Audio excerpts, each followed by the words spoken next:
Once a giant, always a giant. For me, it's only a giant. Should he be the lead back for the New York Giants moving forward? And is he the future at running back for the New York Giants moving forward? Let's take a look. So one thing about Tyrone Tracy that we knew he was good at is he's good at the cutback. He's good at making people miss to a certain extent, but he's really good, better than you expect, at knowing when to get upfield. So of course you got Tyrone Tracy here. They're going to hand him the ball off. And just take a look here. He immediately recognizes that there may be a hole going up this way in between this tight end or this center and his left guard. Could be a hole there, but he sees what most people don't see. He sees the cutback over here, and he sees that this guy's back is turned, and he turns this into a nice run. And it just is the little things that I'm noticing with Tyrone Tracy. He looks really comfortable playing running back, able to get outside right there. I would like to see him do a little bit better of contact balance and getting more yak or more yards after contact. So yeah, it's still yak. But take a look here. Makes that nice cutback. Julian Love saves the day. Here's a look from behind the offensive line. Nice cut. Same old, same old. All right, so I'm going to show you some plays where he may not get 1,000 yards. He may not get, he might not have a big play, but it just shows that he's comfortable playing the position. He's been playing running back for maybe a little bit over a year, if you really think about it. And he has really done a great job. So take a look at him here. They ran duo all day against this team. You're going to get two double teams right here. So these two double team, these two double team Leonard Williams. I think this is Byron Murphy, if I'm not mistaken. Jonathan Hankins isn't out there, so they're both going to get doubled. Or you actually got a guy pulling right there. But you got your initial double on Leonard Williams. And then take a look here. He's able to take this outside, pick up some yards. And let's take a look from a different angle. Not much there, but he gets everything that he can out of it. And then finishes forward, which is something I like. So we're going to let this play, and then we're going to take a look from the end zone views. But this is by far my favorite run from Tyrone Tracy yesterday. By far my favorite run. By far. So let's take a look here from the end zone view. He just slowly watches this develop, and then sticks his foot in the ground. This is how you play running back in the NFL. This is how you play running back. A lot of guys, they would keep going out. A lot of guys would take it upfield here. He knew exactly when he needed to put his foot in the ground and get upfield. And then, not only that, he also makes another guy miss there.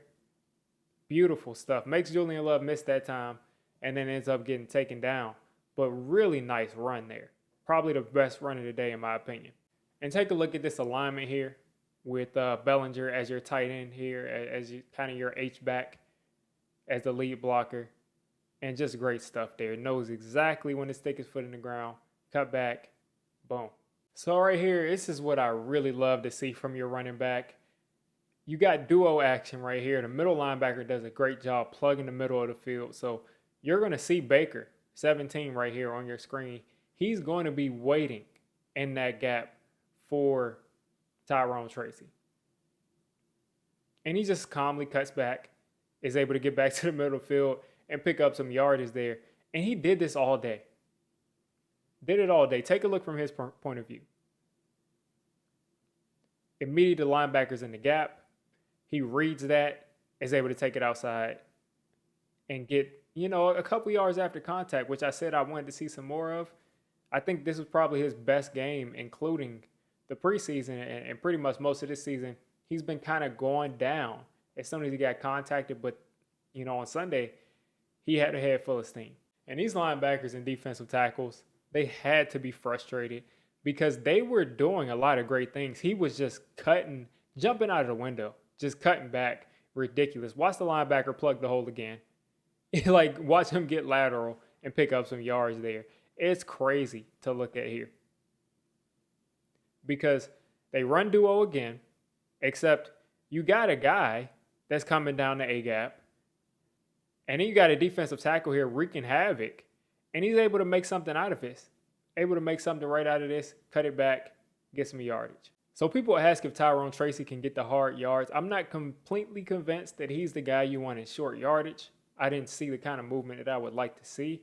But here on this counter play, he can make something out of nothing. Because right here, this is all patched up here. This is all patched up. And he's able to drop his shoulder, kind of get skinny. Make the 17 miss there. Make that linebacker, Baker, miss there. And make something out of nothing again. Good stuff. I mean, this is a nice cut here in the gap here. Beautiful stuff. So a lot of playing running back is making big plays, making guys miss, pass protection, catching, all of that stuff. But I think the number one thing that makes a running back a starter, a dependable running back, and a guy who's a change of pace is someone that can consistently limit the damage. Your offensive line isn't going to win every time. And the defensive line, they get paid too. So sometimes your O-line is going to lose at the point of attack. And what do you do to combat that? So take a look at Tyrone Tracy here. He's contacted pretty early. And he's able to spin around and pick up some yardage there. Instead of this being a loss or a 1 yard thing or him trying to cut this all the way back across the field, he just kind of spins off. I think this is Byron Murphy here or Jonathan Hankins maybe. But he spins off right here and is able to get just those little more yards that he may not have gotten if he didn't do that. And that's what you want to see out of a starter. Just being able to get those tough yards that aren't really there, that aren't going to be glamorous, but keep you on schedule. All right, so this is another example again of him just running through contact, keeping the legs moving. You're going to see a handoff here. Nice job finding a hole, stumbling forward, but just keeps those legs moving.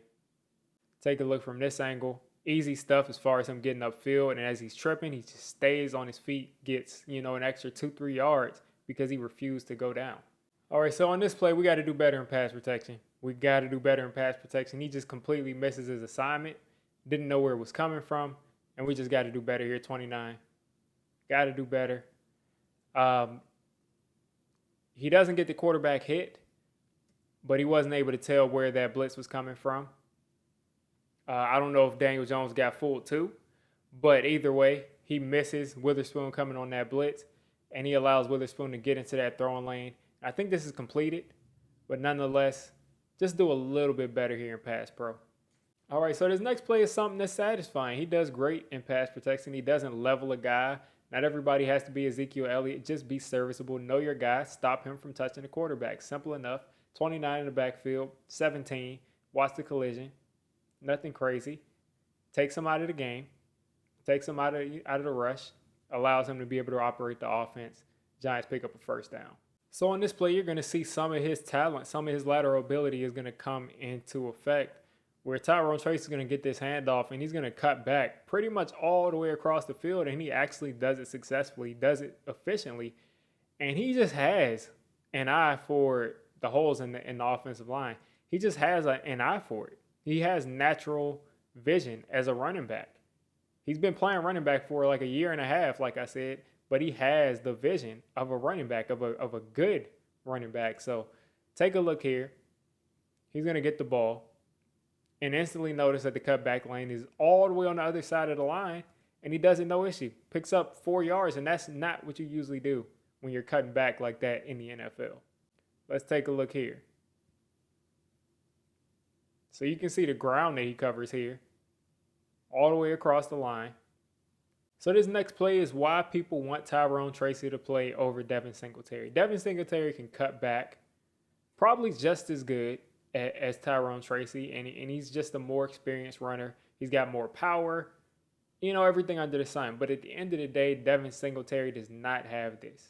He does not have this sort of speed to be able to get in the open field with that little of a crease.